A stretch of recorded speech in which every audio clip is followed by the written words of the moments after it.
ఈ ఆర్థిక సంవత్సరం తొలి 4 నెలల బడ్జెట్ కీలక సూచీలను కాగ్ అనేది తాజాగా వెల్లడించింది.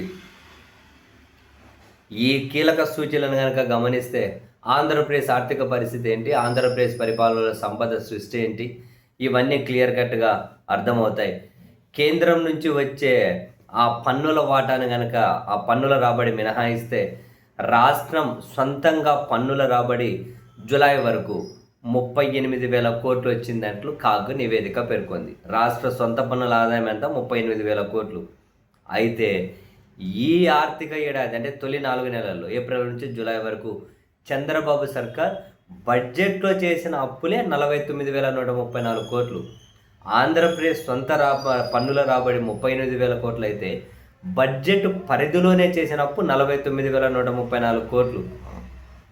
అంటే మన రాష్ట్ర సొంత ఆదాయం కంటే, సొంత పన్ను రాబడుల కంటే 11,042 కోట్లు ఎక్కువ అప్పులు చేసినారు. ఇవి బడ్జెట్ లోపల. బడ్జెట్ బయట ఉంటాయి, కార్పొరేషన్ల పేరు మీద, అమరావతి పేరు మీద, ఈ అప్పులు ఇంకా ఎక్కువ. ఇంత దారుణంగా ఉందా పరిస్థితి? మరోపక్క చేసిన అప్పుల్లో మూలధన వ్యయం మాత్రం దారుణంగా ఉంది.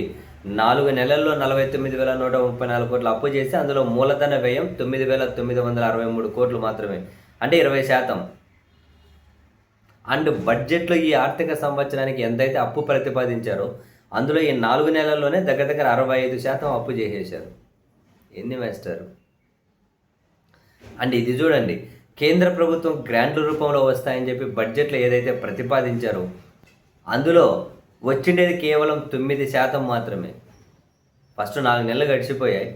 కేంద్రం నుంచి ఎంతైతే వస్తుంది గ్రాంట్ల రూపంలో అని చెప్పి బడ్జెట్లో ప్రతిపాదిస్తే అందులో కేవలం 9% వచ్చినట్లు కాగ్ గణాంకాలు తెలిపాయి.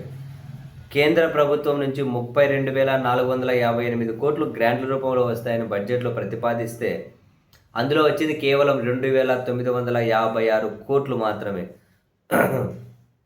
అంటే ఏంటిది? చంద్రబాబు నాయుడు గారేమో కేంద్ర ప్రభుత్వంలో కీలక భాగస్వామి, రాష్ట్రానికి వస్తే మాత్రం ప్రధాని గారు ఆ పొగడ్తలు కూడా సిగ్గుపడే విధంగా పొగుడుతారు. ఏమన్నా రాష్ట్రానికి ఏం కావాలి ఏందని అడగాలి కదా. సరే, అటువంటి వేదికల మీద అడగకపోయినా కనీసం మరింత సహకారం కావాలనే మాటన్న రావాలి కదా. పొగడ్తలు సిగ్గుపడతాయి. నాకు తెలిసి లోపల ప్రధాని నరేంద్ర మోదీ గారు కూడా ఇబ్బంది పడిపోతూ ఉంటారు ఈ పొగడ్తలు, అంతగానం పొగుడుతారు. కానీ ఏమైంది ఇక్కడ? పోయిన ఆర్థిక సంవత్సరము అంతే, వీళ్ళు బడ్జెట్లో ప్రతిపాదించిన దాంట్లో సగానికంటే తక్కువనే గ్రాంట్లు వచ్చాయి. ఇప్పుడు చూడండి, 4 నెలలు గడిచిపోయాయి, వచ్చింది కేవలం 9% మాత్రమే.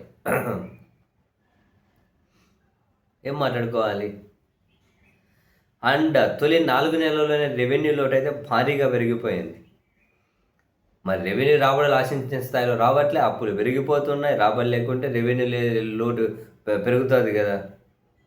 ఈ ఆర్థిక ఏడాది ముగిసే నాటికి రెవెన్యూ లోటు 22,000 కోట్లకు పరిమితం అవుతుందని బడ్జెట్లో అంచనా వేస్తే తొలి 4 నెలల్లోనే రెవెన్యూ లోటు ఏకంగా 36,942 కోట్లకు ఎగబాకింది.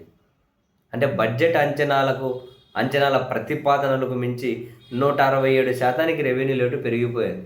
167% పెరిగిపోయింది.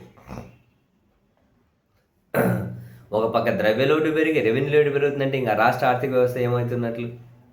తిరోగమనం అనే కదా అర్థం.